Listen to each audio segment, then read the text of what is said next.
সিমলা থেকে মানালি যাওয়ার মাঝে বেশিরভাগ মানুষই একদিন বা দুদিন স্টে করেন কাসলে, কিন্তু আমরা এক রাত্রি স্টে করেছিলাম মান্ডিতে। আমাদের হোটেলের নাম ছিল হোটেল বিয়াস ভ্যালি। নাম শুনেই হয়তো বুঝে গেছেন বিয়াস নদীর তীরেই এই হোটেল অবস্থিত।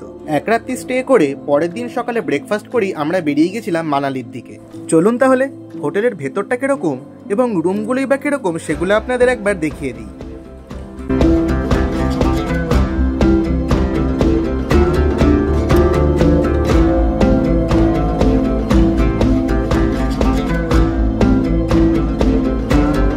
রুমের ভেতরে সবকিছুরই সুব্যবস্থা ছিল, কিন্তু ডিলাক্স প্যাকেজ অনুযায়ী সিমলা বা মানালির হোটেলের মতো অতটাও সুন্দর বা সাজানো গোছানো ছিল না, এবং হোটেলে কনস্ট্রাকশনের কাজ চলায় বাইরে থেকে নদী এবং পাহাড়ের যে দৃশ্যটা ছিল সেটা দেখা একটু অসুবিধাজনক হয়ে গিয়েছিল।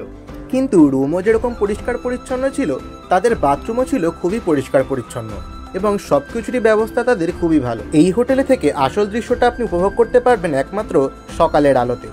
এক কাপ কফি ব্যালকনিতে হাতে নিয়ে দাঁড়িয়ে পাহাড় এবং নদীর এই মিশ্রিত রূপ দেখা সত্যি অকল্পনীয়।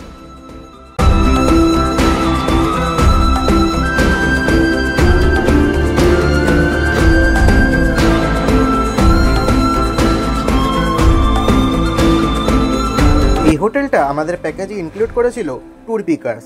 আপনারা চাইলে তাদের সাথে কন্ট্যাক্ট করেও ঘুরতে আসতে পারেন। আমরা তাহলে খাবার দাবার সেরে বেরিয়ে পড়লাম মানালির উদ্দেশ্যে। দেখা হচ্ছে পরের ভিডিওতে।